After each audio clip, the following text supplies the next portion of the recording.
देखो, जहांगीर के शासनकाल को हम देखते हैं कि 1605 से 1627 ईस्वी। अकबर का उत्तराधिकारी सलीम हुआ, जो 24 अक्टूबर 1605 को नूरुद्दीन मोहम्मद जहांगीर बादशाही गाजी की उपाधि धारण कर गद्दी पर बैठा। जहांगीर का जन्म 30 अगस्त 1559 में हुआ था। अकबर ने अपने पुत्र का नाम सलीम सूफी संत शेख सलीम चिश्ती के नाम पर रखा। जहांगीर को न्याय की जंजीर के लिए याद किया जाता है। ये जंजीर सोने की बनी थी, जो आगरे के किले के शाहबुर्ज एवं यमुना के तट पर स्थित लगे खंभे में लगी हुई थी। जहांगीर द्वारा शुरू की गई तुझुक जहांगीरी नामक आत्मकथा को पूरा करने का श्रेय मोतबिंद खान को है। जहांगीर द्वारा शुरू की गई तुझुक जहांगीरी नामक आत्मकथा को पूरा करने का श्रेय मोतबिंद खान को है।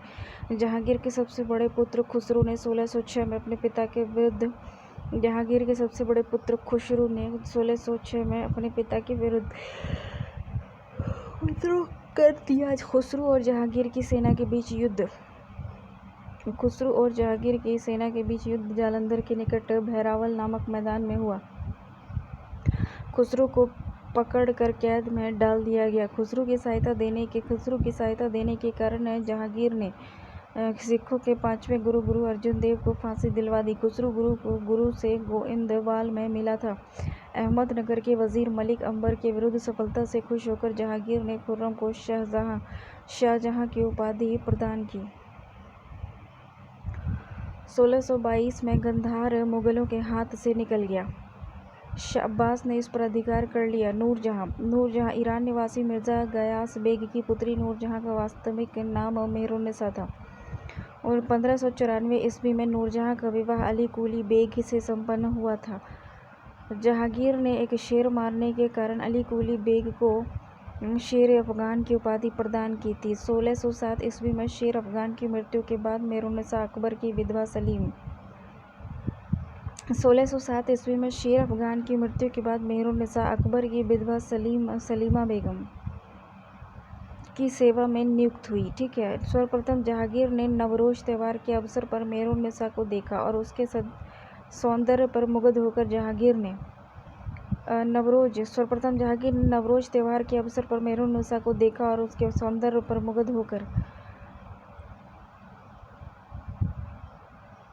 होकर जहांगीर ने मई 1611 में उससे विवाह कर लिया। विवाह के पश्चात जहांगीर ने उसे नूर महल और नूरजहां की उपाधि प्रदान की। नूरजहां के सम्मान में जहांगीर ने चांदी के सिक्के जारी किए। जहांगीर ने गयास बेग को शाही दीवान बनाया और इत्माद-उद-दौला की उपाधि दी। लाडली बेगम शेर अफगान और मेहरुन्निसा की पुत्री थी। लाडली बेगम जो थी वो शेर अफगान और मेहरुन्निसा की पुत्री थी, जिसकी शादी जहांगीर के पुत्र शहरयार के साथ हुई। नूरजहां की मां असमत बेगम ने गुलाब से इत्र निकालने की विधि खोजी थी। महावत खान ने झेलम नदी के तट पर 1626 ईस्वी में जहांगीर, नूरजहां और उसके भाई आसफ खान को बंदी बना लिया था। महावत खान ने झेलम नदी के तट पर 1626 में जहांगीर और नूरजहां और उसके भाई आसफ खान को बंदी बना लिया था। जहांगीर के 5 पुत्र थे: खुसरो, परवेज, खुर्रम, शहरयार और जहांदार। 28 अक्टूबर 1627 को भीमबार नामक स्थान पर जहांगीर की मृत्यु हो गई। उसे शाहदरा लाहौर में रावी नदी के किनारे दफनाया गया। मुगल चित्रकला को अपने चरमोत्कर्ष पर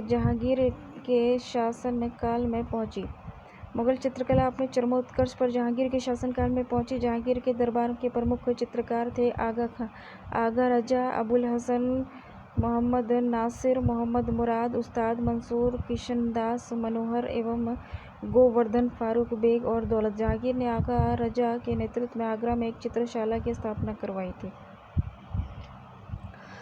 उस्ताद मंसूर एवं अबुल हसन को जहांगीर ने क्रमशः नादिरुल आस और नदीरुज्जमा की उपाधि प्रदान की। जहांगीर ने अपनी आत्मकथा में लिखा कि कोई भी चित्र, चाहे वह किसी मृतक व्यक्ति या जीवित व्यक्ति द्वारा बनाया गया हो, मैं देखते ही तुरंत बता सकता हूँ कि यह किस चित्रकार की कृति थी। यदि किसी चेहरे पर आँख किसी एक चित्रकार ने, भौं किसी और ने बनाई हो, तो भी यह जान लेता हूँ कि आँख किसने और भौं किसने बनाई है।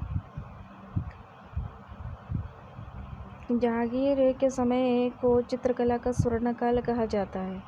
इत्तेमादुद्दौला का मकबरा 1626 में नूरजहां बेगम ने बनवाया था। मुगलकालीन वास्तुकला के अंतर्गत निर्मित यह प्रथम ऐसी इमारत है जो पूर्ण रूप से बेदाग सफ़ेद संगमरमर से निर्मित है और सर्वप्रथम इसी इमारत में पित्रा-दुरा नामक जड़ाऊ काम हुआ। सर्वप्रथम इसी इमारत में पित्रा-दुरा नामक जड़ाऊ काम हुआ। अशोक के कौशाम्बी स्तंभ पर वर्तमान में समुद्रगुप्त की प्रयाग प्रशस्ति और जहांगीर का लेख उत्कीर्ण है। जहांगीर के मकबरा का निर्माण नूरजहां ने करवाया था। जहांगीर के शासनकाल में captain Hawkins, sir Thomas Roe और विलियम फिंच और एडवर्ड टेरी जैसे यूरोपीय यात्री आए। जहांगीर के शासनकाल में captain Hawkins, sir Thomas Roe, William Finch और एडवर्ड टेरी जैसे यूरोपीय निवासी आए। शाहजहां को देखो तो 1627 से 1657 ईस्वी में जहांगीर के बाद सिंहासन पर शाहजहां बैठा। जोधपुर के शासक मोटा राजा उदय सिंह की पुत्री जगत गुसाई के गर्भ से जोधपुर के शासक मोटा राजा उदय सिंह की पुत्री जगत गुसाई के गर्भ से 5 जनवरी 1592 जोधपुर में शासक मोटा राजा को खुर्रम यानी शाहजहां का जन्म लाहौर में हुआ था। 1612 में खुर्रम का विवाह आसफ खान की पुत्री अर्जुमंद बानो बेगम से हुआ और जिसे शाहजहां ने मलिके जमानी उपाधि प्रदान की। 7 जून 1631 में प्रसव पीड़ा के कारण उसकी मृत्यु हो गई।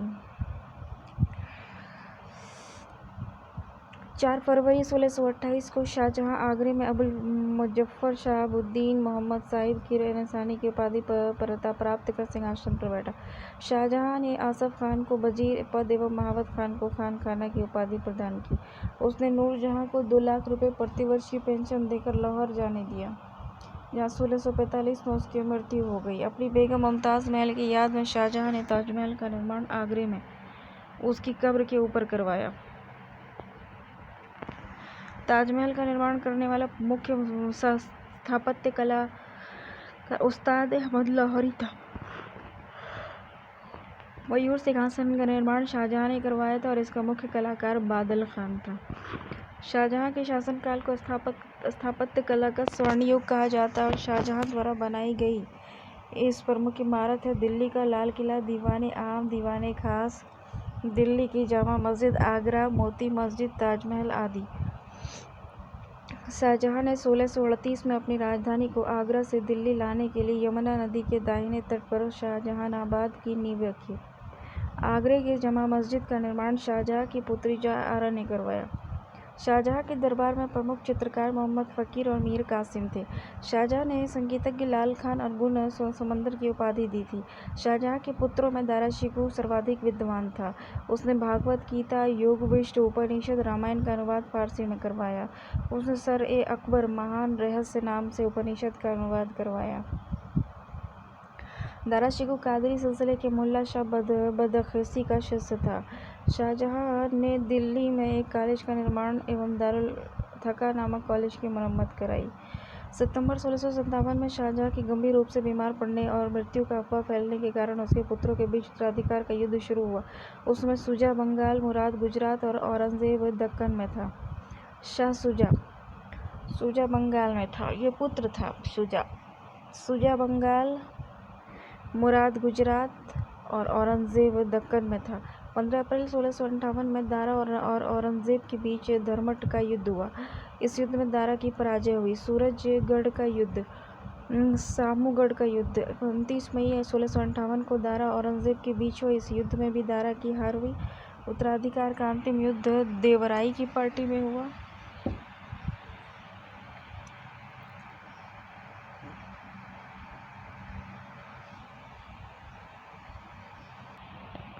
देखो, इस युद्ध में दारा के पराजित होने पर उसे इस्लाम धर्म की अवहेलना करने के अपराध में 30 अगस्त 1959 को हत्या कर दी गई।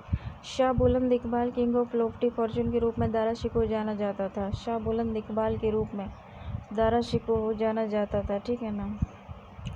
दारा को मार दिया। कैदी जीवन के 8वें वर्ष अर्थात 22 जनवरी 1666 को 74 वर्ष की अवस्था में शाहजहां की मृत्यु हो गई। कैदी जीवन आगरे के किले में कैद कर दिया शाहजहाँ को। औरंगज़ेब 1658 से 1707 ईस्वी। औरंगज़ेब का जन्म 24 अक्टूबर 1618 को दोहाद गुजरात नामक स्थान पर हुआ था। औरंगज़ेब के बचपन का अधिकांश समय नूरजहाँ के पास बीता। 18 मई 1637 ईस्वी को फारस के राज घराने की दिलरास बानो बेगम के साथ औरंगज़ेब का निकाह हुआ।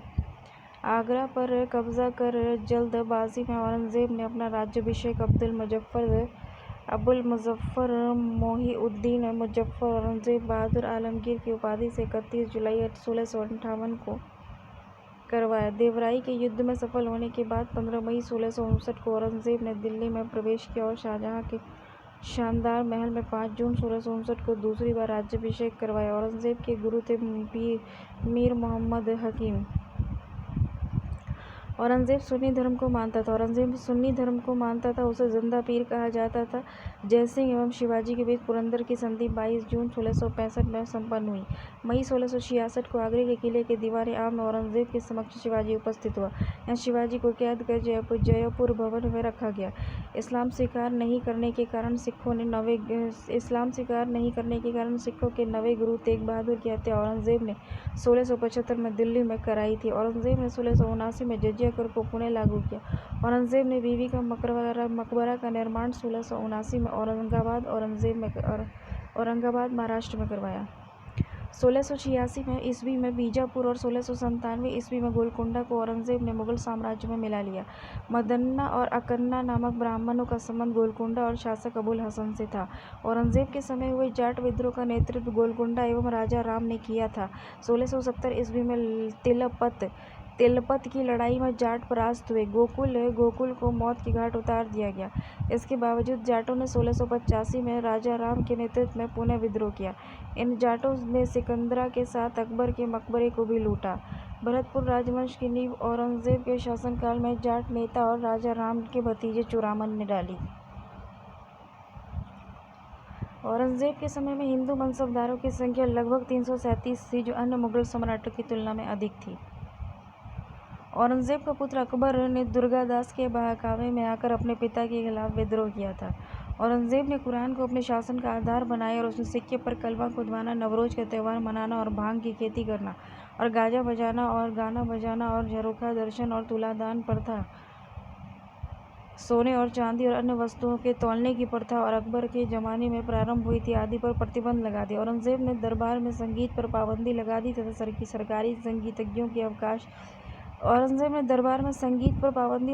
सरकारी गणितज्ञों को अवकाश दे दिया और भारतीय शास्त्रीय संगीत पर फारसी में सबसे अधिक पुस्तकें औरंगज़ेब के ही शासनकाल में लिखी गई। औरंगज़ेब स्वयं बीना बजाने के दक्ष में था। औरंगज़ेब ने 1665 ईस्वी में हिंदू मंदिरों को तोड़ने का आदेश दिया। इसके शासनकाल में तोड़े गए मंदिरों में सोमनाथ का मंदिर, बनारस का विश्वनाथ मंदिर और वीर सिंह देव का जहांगीर काल में मथुरा में निर्मित केशव राय मंदिर था।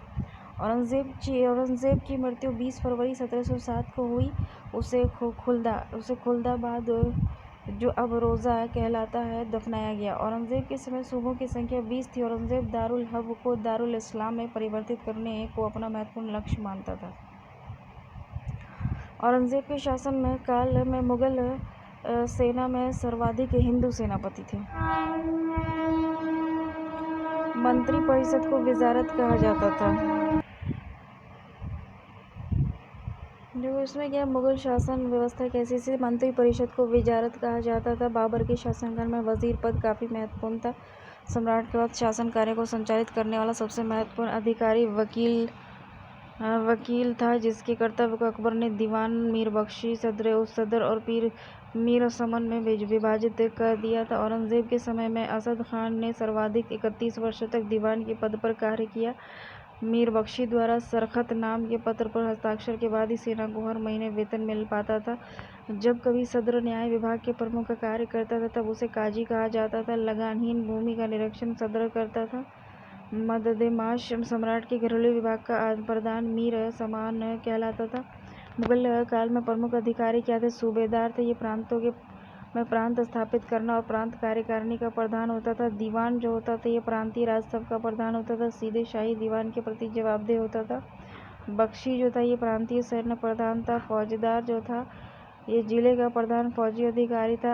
आमिल या अमल गुजार जिले का प्रमुख राजस्व अधिकारी था। कोतवाल नगर प्रधान था। शिकदार परगने का प्रमुख अधिकारी था। आमिल ग्राम के कृषकों में से प्रत्यक्ष संबंध बनाना और लगान निर्धारित करना था।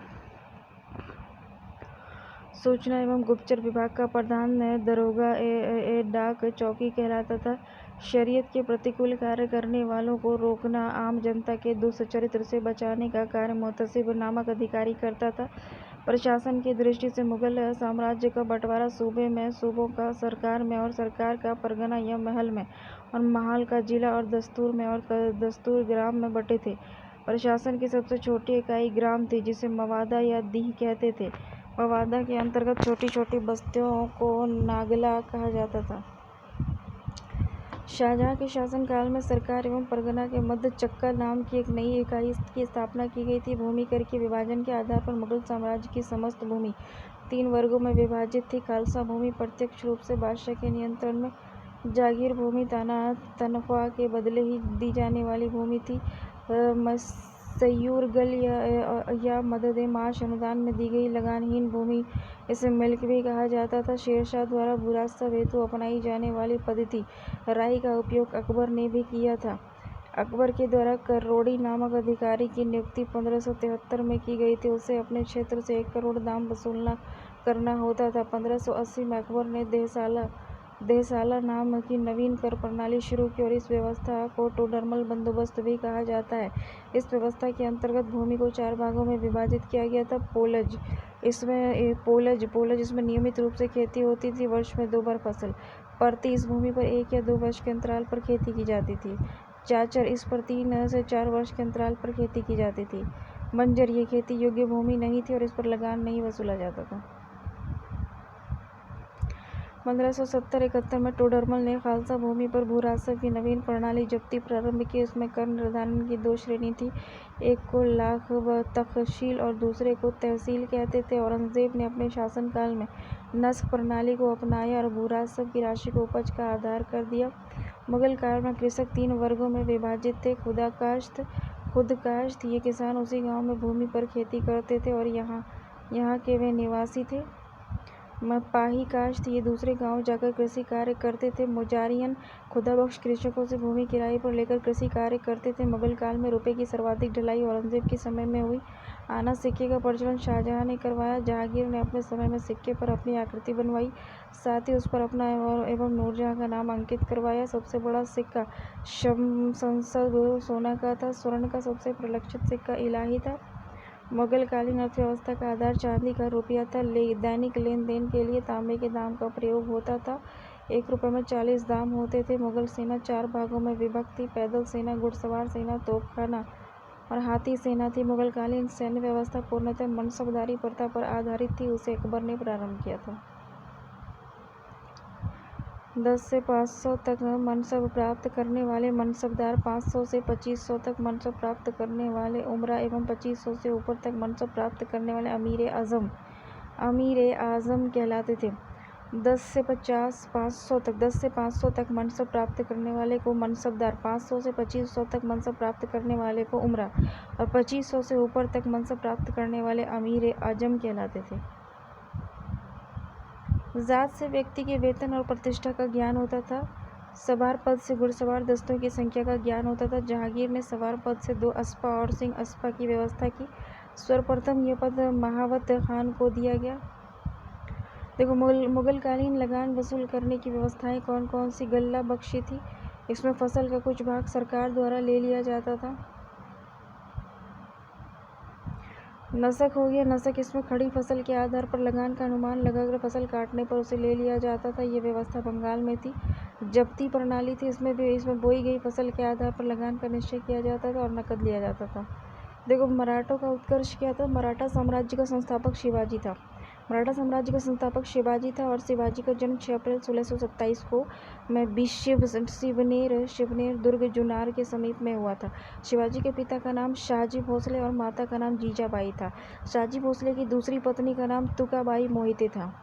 शिवाजी के गुरु कोंडदेव थे। आध्यात्मिक क्षेत्र में शिवाजी के आचरण पर गुरु रामदास काफ़ी प्रभावित थे। आध्यात्मिक क्षेत्र में शिवाजी के आचरण में गुरु रामदास का काफ़ी प्रभाव था। शिवाजी का विवाह सईबाई निम्दालकर से 1640 में हुई थी। शाहजी ने शिवाजी को पूना की जागीर प्रदान कर स्वयं बीजापुर विरासत में नौकरी कर ली थी। अपने सैन्य अभियान के अंतर्गत 1644 ईस्वी में शिवाजी ने सर्वप्रथम बीजापुर के तोरण नामक पहाड़ी किले पर अधिकार किया। 1656 में शिवाजी ने रायगढ़ को अपनी राजधानी बनाई। अब बीजापुर के सुल्तान ने अपने योग्य सेनापति अफजल खान को सितंबर 1665 में शिवाजी को पराजित करने के लिए भेजा। शिवाजी ने सूरत को 1664 में और 1679 ईस्वी में लूटा।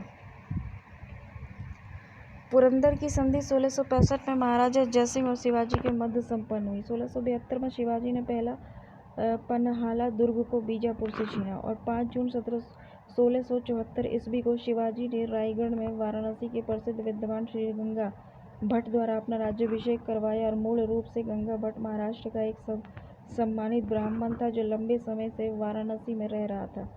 शिवाजी को औरंगजेब ने मई 1666 में जयपुर भवन में कैद कर लिया और जहां से वे 16 अगस्त 1666 ईस्वी में भाग निकले। मात्र 53 वर्ष की आयु में 3 अप्रैल 1680 ईस्वी को शिवाजी की मृत्यु हो गई।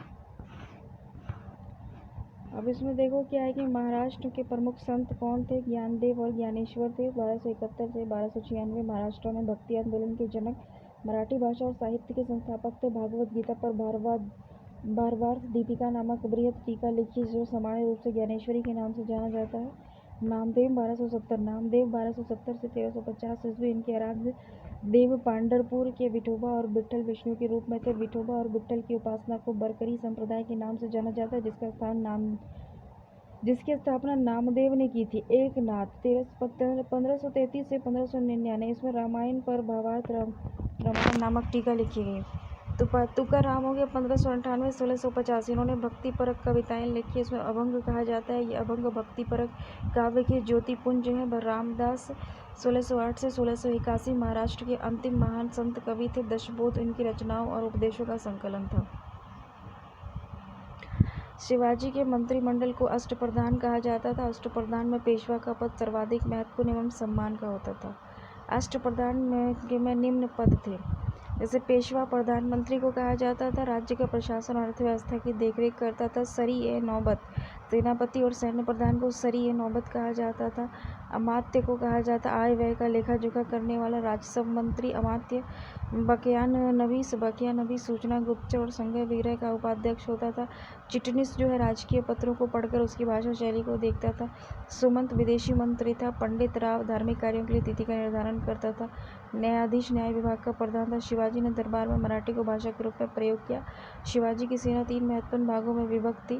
पागा सेना नियमित घुड़सवार सैनिक, सिलहदार अस्थायी घुड़सवार सैनिक, पैदल सेना। शिवाजी की कर व्यवस्था मलिक अंबर की कर व्यवस्था पर आधारित थी। शिवाजी ने रस्सी द्वारा माप की व्यवस्था के स्थान पर काठी और मानक घड़ी के प्रयोग से आरंभ किया। शिवाजी के समय कुल उपज का 33% भाग राजस्व के रूप में वसूला जाता था, जो बढ़कर 40% हो गया था। चौथ और सरदेशमुखी नामक कर शिवाजी के द्वारा लगाया गया। चौथ किसी एक क्षेत्र को बर्बाद न करने के बदले दी जाने वाली रकम को कहा गया है। सरदेशमुखी इसके हक का दावा करके शिवाजी स्वयं को सर्वश्रेष्ठ देशमुख प्रस्तुत करना चाहते थे। शिवाजी ने किले की सुरक्षा के लिए नियुक्त अधिकारी था हवलदार, किले की आंतरिक व्यवस्था की देखरेख, सरे-नौबत किले की सेना का नेतृत्व और सबनीस किले की अर्थव्यवस्था और पत्र व्यवहार एवं भंडार की देखरेख करता था। शिवाजी का उत्तराधिकारी संभाजी था। संभाजी ने उज्जैन के हिंदी और संस्कृत के प्रकांड विद्वान कवि कलश को अपना सलाहकार नियुक्त किया। मार्च 1689 को मुगल सेनापति मुकर्रब खान ने संगमेश्वर में छिपे हुए संभाजी और कवि कलश को गिरफ्तार कर लिया और उसकी हत्या कर दी। संभाजी के बाद 1689 में राजा राम को नए छत्रपति के रूप में राज्याभिषेक किया गया। राजा राम ने अपनी दूसरी राजधानी सतारा को बनाया। राजा राम मुगलों से संघर्ष करता हुआ 1700 में मारा गया। राजा राम की मृत्यु के बाद उसकी विधवा पत्नी ताराबाई अपने 4 वर्षीय पुत्र शिवाजी द्वितीय का राज्याभिषेक करवाकर मराठा साम्राज्य की वास्तविक संरक्षिका बन गई।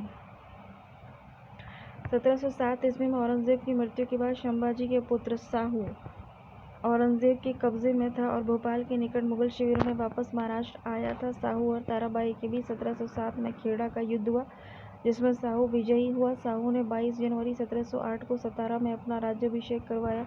साहू के नेतृत्व में नवीन मराठा साम्राज्य के प्रवर्तक पेशवा लोग थे, जो साहू के पैतृक प्रधानमंत्री थे। पेशवा पद पहले पेशवा के साथ ही वंशानुगत हो गया था। 1713 ईस्वी में साहू ने बालाजी विश्वनाथ को पेशवा बनाया। उसकी मृत्यु 1720 में हुई। उसके बाद पेशवा बाजीराव प्रथम हुए। पेशवा बाजीराव प्रथम ने मुगल साम्राज्य की कमज़ोर हो रही स्थिति का फायदा उठाने के लिए साहू को उत्साहित करते हुए कहा कि आओ हम इस पुराने वृक्ष के खोखले तने पर प्रहार करें। पेशवा बाजीराव प्रथम ने मुगल साम्राज्य की कमज़ोर हो रही स्थिति का फायदा उठाने के लिए साहू को उत्साहित करते हुए कहा कि आओ हम इस पुराने वृक्ष के खोखले तने पर प्रहार करें। शाखाएं तो स्वयं गिर जाएंगी। हमारे प्रयत्नों से मराठा पताका कृष्ण नदी से अटक तक फहराने लगेगी। उत्तर में साहू ने कहा कि निश्चित रूप से ही हम इसे हिमालय के पार गाड़ देंगे। निसंदेह आप योग्य पिता के योग्य पुत्र हैं। तो पालखेड़ा का युद्ध 7 मार्च 1728 को बाजीराव प्रथम और निजामुल मुल्क के बीच हुआ, जिसमें निजाम की हार हुई। निजामुल मुल्क के साथ मुंशी शिवगांव की संधि हुई। दिल्ली पर आक्रमण करने वाला प्रथम पेशवा बाजीराव प्रथम था। उसने 29 मार्च 1737 को दिल्ली पर धावा बोला था और उस समय मुगल बादशाह मोहम्मद शाह दिल्ली छोड़ने के लिए तैयार हो गया था। बाजीराव प्रथम मस्तानी नामक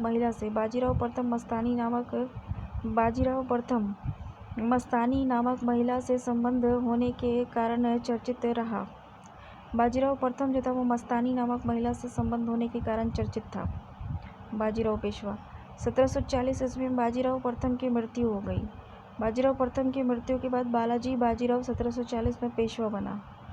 1750 में संगोला संधि के बाद पेशवा के हाथ में सारे अधिकार सुरक्षित हो गए। बालाजी बाजीराव को नाना साहब के नाम से भी जाना जाता था। झलकी की संधि हैदराबाद के निजाम और बालाजी बाजीराव के मध्य हुई। बालाजी बाजीराव के समय में ही पानीपत का तृतीय युद्ध हुआ, जिसमें मराठों की हार हुई और इस हार को नहीं सह पाने के कारण बालाजी की मृत्यु 1761 में हो गई। माधवराव नारायण प्रथम 1761 में पेशवा बना। इसने मराठों की खोई हुई प्रतिष्ठा को पुनः प्राप्त करने का प्रयास किया। माधवराव ने ईस्ट इंडिया कंपनी को पेंशन पर रह रहे मुगल बादशाह शाह आलम द्वितीय को पुनः दिल्ली की गद्दी पर बैठाया। माधवराव ने ईस्ट इंडिया कंपनी की पेंशन पर रह रहे मुगल बादशाह शाह आलम द्वितीय को पुनः राजगद्दी पर बैठाया। मुगल बादशाह मराठों का पेंशन भोगी बन गया। पेशवा नारायण राव 1772-73 की हत्या उसके चचा रघुनाथ राव के द्वारा कर दी गई। पेशवा माधवराव नारायण द्वितीय की अल्पायु के कारण मराठा राज्य की देखरेख 12 भाई सभा नाम की 12 सदस्यों की एक परिषद करती थी और इस परिषद के 2 महत्वपूर्ण सदस्य थे महादजी और सिंधिया। माधवजी सिंधिया और नाना फडणवीस माधवराव सिंधिया। अंतिम पेशवा राघोबा का पुत्र बाजीराव द्वितीय था, जो अंग्रेज की सहायता से पेशवा बना था और मराठों के पतन में सर्वाधिक योगदान इसी का था। ये सहायक संधि स्वीकार करने वाला प्रथम मराठा सरदार था। प्रथम अंगल मराठा युद्ध जो था वो 1775-82 तक चला। इसके बाद 1776 में पुरंदर की संधि हुई। इसके तहत कंपनी ने रघुनाथ राव के समर्थन को वापस लिया। द्वितीय अंगल मराठा युद्ध 1803 से 1805 में हुआ। इसमें भोसले ने अंग्रेजों को चुनौती दी। इसके फलस्वरूप 7 सितंबर 1803 ईस्वी को देवगांव की संधि हुई। तृतीय अंगल मराठा युद्ध 1816 से 18 ईस्वी को हुआ। इस युद्ध के बाद मराठा शक्ति और पेशवाओं के वंशानुगत पद को समाप्त कर दिया गया। पेशवा बाजीराव द्वितीय ने कोरेगांव एवं अस्टी के युद्ध में हारने के बाद फरवरी 1818 ईस्वी में मेलकम के सम्मुख आत्मसमर्पण कर दिया। अंग्रेजों ने पेशवा के पद को समाप्त कर बाजीराव द्वितीय को कानपुर के निकट बिठूर में पेंशन पर जीने के लिए भेज दिया, जहां 1853 ईस्वी में उसकी मृत्यु हो गई। आधुनिक भारत को देखते हैं।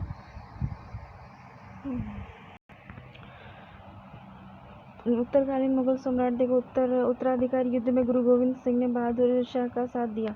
उत्तराधिकारी युद्ध में गुरु गोविंद सिंह ने बहादुर शाह का साथ दिया था। बहादुर शाह का पूर्व नाम मुअज्जम था। बहादुर शाह को शाह बेखबर के नाम से पुकारा जाता था।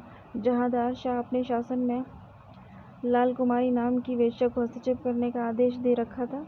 जहांदार शाह अपने शासनकाल में लाल कुमारी नाम की वेश्या को हस्तक्षेप करने का आदेश दे रखा था। मुगलकालीन इतिहास में सैयद बंदू हुसैन अली खान और अब्दुल्ला खान को शासक निर्माता के रूप में जाना जाता है। जहांदार शाह को लंपट मूर्ख भी कहा जाता था। फर्रुखसियर को मुगल वंश का घृणित कायर कहा जाता था। फर्रुखसियर को मुगल वंश का घृणित कायर कहा जाता था। सुंदर युवतियों के प्रति अत्यधिक रुझान के कारण मोहम्मद शाह को रंगीला कहा जाता था। मुगलों के से स्वतंत्र होने वाले राज्य और संस्थापक अवध था सआदत खान, हैदराबाद था चिनकिलिज खान, निजामुल मुल्क असफ जहाँ रोहिलखंड था मीर दाऊद और अली मोहम्मद खान था, बंगाल मुर्शिद कुली खान। स्वतंत्र होने वाले राज्य थे मुगल से बंगाल का मुर्शिद कुली खान, कर्नाटक का सादुल्ला खान, भरतपुर का चूड़ामन एवं बदन सिंह। मुगल सम्राट मोहम्मद शाह ने सआदत खान को चूड़ामन बुरहानुल मुल्क की उपाधि दी थी और सआदत खान का असली नाम मीर मोहम्मद अमीन था। देखो, तुरानी सैनिक हैदर बेग ने 9 अक्टूबर 1720 को सैयद बंदू हुसैन अली खान की हत्या कर दी। ईरान के सम्राट नादिर शाह ने 1739 ईस्वी में दिल्ली पर आक्रमण किया। उस समय दिल्ली का शासक मोहम्मद शाह नादिर शाह को ईरान का नेपोलियन कहा जाता था। नादिर शाह लगभग 17 करोड़ रुपए की धनराशि और शाहजहां का बनवाया हुआ तख्ते ताउस, पीकॉक थ्रोन, कोहिनूर हीरा लेकर फारस वापस लौट गया। तख्ते ताउस पर बैठने वाला अंतिम मुगल शासक मोहम्मद शाह था। शाह आलम द्वितीय के शासनकाल में 1803 ईस्वी में अंग्रेज ने दिल्ली पर कब्जा कर लिया। पानीपत का तृतीय युद्ध 1761 में हुआ। मराठा और अहमद शाह अब्दाली की सेना के बीच हुआ। इस युद्ध में मराठों की हार हुई। गुलाम कादिर खान ने 1806 में शाह आलम द्वितीय की हत्या करवा दी। बहादुर शाह द्वितीय जफर अंतिम मुगल सम्राट था। 1857 ईस्वी की क्रांति में भाग लेने के कारण अंग्रेजों द्वारा बहादुर शाह जफर को बंदी बना लिया गया और रंगून भेज दिया गया। उत्तरकालीन मुगल सम्राट था बहादुर शाह 1707 से 1712 ईस्वी, जहांदार शाह 1712 से 1713 ईस्वी, फर्रुखसियर 1713 से 1719 ईस्वी, मोहम्मद शाह 1719 से 1748 ईस्वी, अहमद शाह 1748 से 1754 ईस्वी, आलमगीर द्वितीय 1754 से 1759 ईस्वी, शाह आलम द्वितीय 1759 से 1806 ईस्वी, अकबर 1806 से 1837 ईस्वी, बहादुर शाह जफर 1837 से 1857 ईस्वी।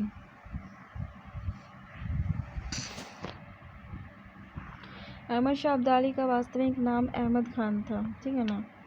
उसने 8 बार भारत पर आक्रमण किया। भारत में यूरोपीय व्यापारिक कंपनी का आगमन 17 मई 1498 में वास्को डी गामा ने भारत के पश्चिमी तट पर स्थित कालीकट बंदरगाह पहुंचकर भारत एवं यूरोप के बीच नए समुद्री मार्ग की खोज की। 1505 में फ्रांसिस्को दी अल्मेडा भारत के प्रथम पुर्तगाली वायसराय बनकर आए। 1509 में अल्फांसो दे अल्बुकर्क भारत में पुर्तगालियों का वायसराय बना। अल्बुकर्क ने 1510 ईस्वी में बीजापुर के यूसुफ आदिल शाह से गोवा को जीता। पुर्तगालियों ने अपनी पहली व्यापारिक कोठी कोचीन में खोली। 1596 में भारत आने वाला प्रथम डच नागरिक था कॉर्नेलिस हस्तस्मैन। डचों का भारत में अंतिम रूप से पतन 1759 को अंग्रेज और डचों के मध्य हुए बेदरा युद्ध से हुआ। 31 दिसंबर 1600 ईस्वी को इंग्लैंड की रानी एलिजाबेथ प्रथम ने ईस्ट इंडिया कंपनी को अधिकार प्रदान किया। प्रारंभ में ईस्ट इंडिया कंपनी में 217 साझेदार थे। पहला गवर्नर टॉमस स्मिथ था। मुगल दरबार में आने वाला प्रथम अंग्रेज कैप्टन हॉकिंस था, जो जेम्स प्रथम के राजदूत के रूप में 1609 में जहांगीर के दरबार में आया था। 1615 ईस्वी में सम्राट जेम्स प्रथम ने सर टॉमस रो को अपना राजदूत बनाकर मुगल सम्राट जहांगीर के दरबार में भेजा। अंग्रेजों की प्रथम व्यापारिक कोठी फैक्ट्री सूरत में 1608 में खोली गई। 1611 में दक्षिण पूर्व समुद्र तट पर सर्वप्रथम अंग्रेजों ने मछलीपट्टनम में व्यापारिक कोठी की स्थापना की। 1668 ईस्वी में इंग्लैंड के सम्राट चार्ल्स द्वितीय का विवाह पुर्तगाल की राजकुमारी कैथरीन से होने के कारण चार्ल्स को दहेज के रूप में बम्बई प्राप्त हुआ था, जिसे उन्होंने 10 पाउंड में वार्षिक किराए पर ईस्ट इंडिया कंपनी को दे दिया था। बॉम्बे 1698 ईस्वी में अंग्रेज ईस्ट इंडिया कंपनी 3 गांव सूतानाती, कालीकट और गोविंदपुर की जमींदारी 1200 रुपये में सूतानाती, कालीघाट और गोविंदपुर की जमींदारी 1200 रुपये में भुगतान कर प्राप्त की और यहाँ पर फोर्ट विलियम कॉलेज का निर्माण किया।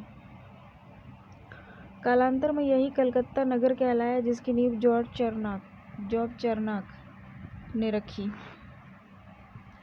भारत में फ्रांसीसियों की प्रथम कोटि फ्रैंको कैरो के द्वारा सूरत में 1668 में स्थापित की गई।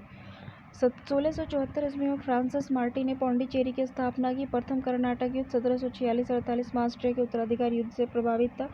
1748 ईस्वी में हुई एला-शापल की संधि के द्वारा ऑस्ट्रिया का उत्तराधिकार युद्ध समाप्त हो गया और इसी संधि के तहत प्रथम कर्नाटक युद्ध समाप्त हुआ। दूसरा कर्नाटक युद्ध 1749 से 1754 ईस्वी में हुआ और इस युद्ध में फ्रांसीसी गवर्नर डुप्ले की हार हुई। इसे वापस बुला लिया गया और इसकी जगह पर गोडेरू को भारत में अगला फ्रांसीसी गवर्नर बनाया गया। पौंडीचेरी की संधि के साथ युद्ध विराम हुआ। जनवरी 1755 में कर्नाटक का तीसरा युद्ध 1756 से 1763 के बीच हुआ, जो 1756 में शुरू हुए सप्तवर्षीय युद्ध का ही एक अंश था। पेरिस की संधि होने पर यह युद्ध समाप्त हो गया। 1760 में अंग्रेजी सेना ने सर आयरकुट के नेतृत्व में वांडीवाश की लड़ाई में फ्रांसीसियों को बुरी तरह हराया। 1661 में अंग्रेजी ने पौंडीचेरी को फ्रांसीसी से छीन लिया। 1763 में हुई पेरिस संधि के द्वारा अंग्रेज ने चंद्रनगर को छोड़कर शेष अन्य प्रदेश लौटा दिए, जो 1749 तक फ्रांसीसी कब्जे में थे। ये प्रदेश भारत की आज़ादी तक फ्रांसीसियों के कब्जे में रहे। बंगाल पर अंग्रेजों का आधिपत्य देखते हैं। इसमें मुगल साम्राज्य के अंतर्गत आने वाले प्रांतों में बंगाल सर्वाधिक संपन्न राज्य था। ठीक है ना। प्लासी का युद्ध 23 जून 1757 को अंग्रेजों के सेनापति रॉबर्ट क्लाइव और बंगाल के नवाब सिराजुद्दौला के बीच हुआ। प्लासी का युद्ध 23 जून 1757 ईस्वी को अंग्रेजों के सेनापति रॉबर्ट क्लाइव और बंगाल के नवाब सिराजुद्दौला के बीच हुआ, जिसमें नवाब अपने सेनापति मीर जाफर की धोखाधड़ी करने के कारण पराजित हुआ और अंग्रेज ने मीर जाफर को बंगाल का नवाब बना दिया।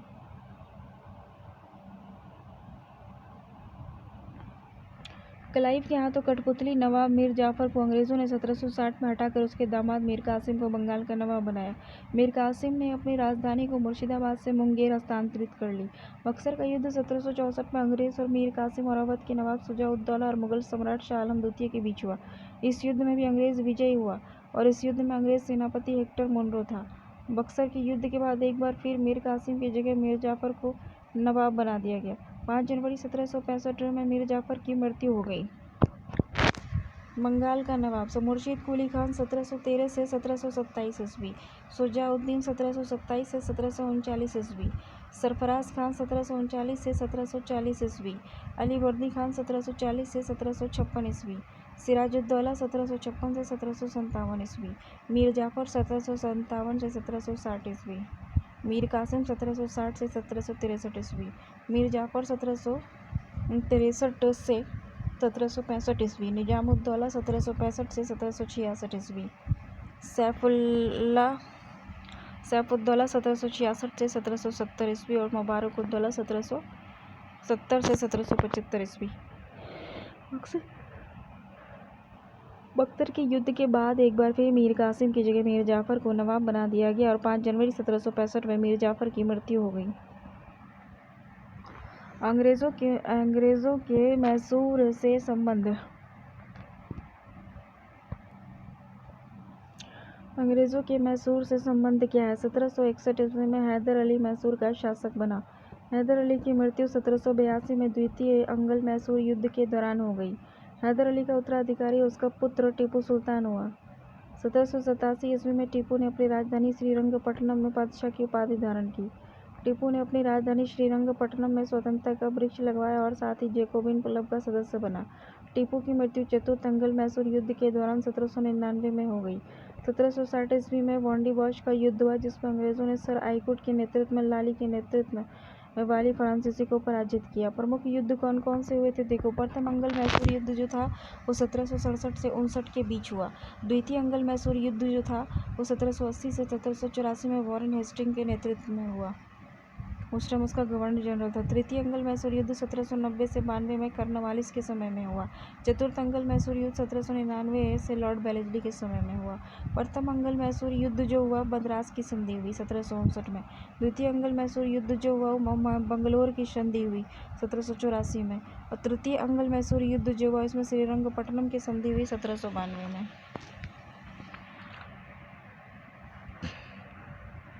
देखो, 1787 में टीपू ने अपनी राजधानी श्रीरंगपट्टनम में बादशाह की उपाधि धारण की। टीपू ने अपनी राजधानी श्रीरंगपट्टनम में स्वतंत्रता का वृक्ष लगवाया और साथ ही जैकोबिन क्लब का सदस्य बना। टीपू की मृत्यु चतुर्थ अंग्ल मैसूर युद्ध के दौरान 1799 में हो गई। 1760 में मोरनी-बाश का युद्ध हुआ, जिसमें अंग्रेजों ने सर आयरकुट के नेतृत्व में लाली के नेतृत्व वाली फ्रांसीसी सेना को पराजित किया। सिख और अंग्रेज। देखो, सिख संप्रदाय की स्थापना का श्रेय गुरु नानक को जाता है। गुरु नानक के अनुयायी ही सिख कहलाए। ये बादशाह बाबर और हुमायूं के समकालीन थे। सन 1496 की कार्तिक पूर्णिमा को नानक को आध्यात्मिक पुनर्जीवन का आभास हुआ और गुरु नानक ने गुरु का लंगर नामक निःशुल्क सहभागी भोजनालय स्थापित किया। गुरु नानक ने अनेक स्थानों पर संगत यानी धर्मशाला और पंगत लंगर स्थापित किए। देखो, संगत और पंगत ने गुरु नानक के अनुयायियों के लिए एक संस्था का कार्य किया, जहां वे प्रतिदिन मिलते थे। गुरु नानक की सन 1539 में करतारपुर में मृत्यु हो गई थी। गुरु अंगद सन 1539 से 52 में सिख के दूसरे गुरु थे। उनका प्रारंभिक नाम लहना था। उन्होंने नानक द्वारा शुरू की गई लंगर व्यवस्था को अस्थायी बना दिया। गुरुमुखी लिपि का आरंभ गुरु अंगद ने किया। सिखों के तीसरे गुरु अमरदास 1752 से 74 में बैठे। गुरु अमरदास ने हिंदुओं से पृथक होने वाले कई कार्य किए। हिंदुओं से अलग विवाह पद्धति लबन को प्रचलित किया। अकबर ने गुरु अमरदास से गुरु गोविंदवाल जाकर भेंट की और गुरुपुत्री बीबी भानी की गुरुपुत्री अमरदास जो गुरु था, उसकी पुत्री जो थी बीबी भानी, तो कई गांव दान में दे दिए। अमरदास ने 22 गद्दियों की स्थापना की और प्रत्येक पर एक महंत की नियुक्ति की। बीबी के पति रामदास सिखों के चौथे गुरु हुए। अकबर ने बीबी भानी को 500 बीघा जमीन दी। बीबी के पति रामदास 1574 से 81 में सिखों के चौथे गुरु हुए। अकबर ने बीबी भानी को 500 बीघा भूमि दी। गुरु रामदास ने इसी भूमि पर अमृतसर नामक जलाशय खुदवाया और अमृतसर नगर की स्थापना की। गुरु रामदास ने अपने तीसरे पुत्र अर्जुन को गुरु का पद सौंपा और इस प्रकार उन्होंने गुरुपद को पैतृक बनाया। गुरु अर्जुन 1581 से 1605 में सिखों के 5वें गुरु हुए। उन्होंने सिखों के धार्मिक ग्रंथ आदि ग्रंथ की रचना की। इसमें गुरु नानक की प्रेरणाप्रद प्रार्थनाएं और गीत संकलित हैं। गुरु अर्जुन ने अमृतसर जलाशय के मध्य में हरमंदिर साहिब का निर्माण किया। राजकुमार खुसरो की सहायता करने के कारण जहांगीर ने 1606 में गुरु अर्जुन को मरवा दिया। सिखों के छठे गुरु गोविंद सिंह हुए। उन्होंने सिखों को सैन्य संगठन का रूप दिया और अकाल तख्त और ईश्वर के सिंहासन का निर्माण करवाया। ये 2 तलवार बांधकर गद्दी पर बैठते थे एवं दरबार में नगाड़ा बजाने की व्यवस्था थी। उन्होंने अमृतसर की किलेबंदी की। सिखों के 7वें गुरु हर राय थे। 1645 से 61 के बीच उन्होंने दारा सिखों को मिलने आने पर आशीर्वाद दिया।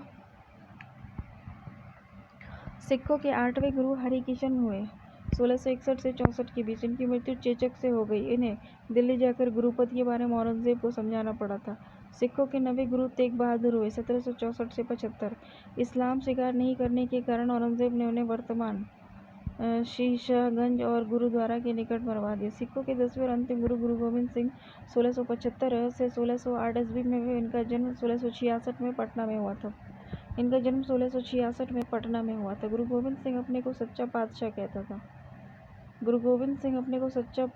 कहा। उसने सिखों के लिए 5 का आकार अनिवार्य किया, अर्थात प्रत्येक सिख को केश, कंघा, कृपान, कच्छा और कड़ा पहनने की अनुमति दी गई और सभी लोगों को अपने नाम के अंत में सिंह शब्द जोड़ने के लिए कहा। गुरु गोविंद सिंह का निवास स्थान आनंदपुर साहिब था और कार्यस्थली ओता थी।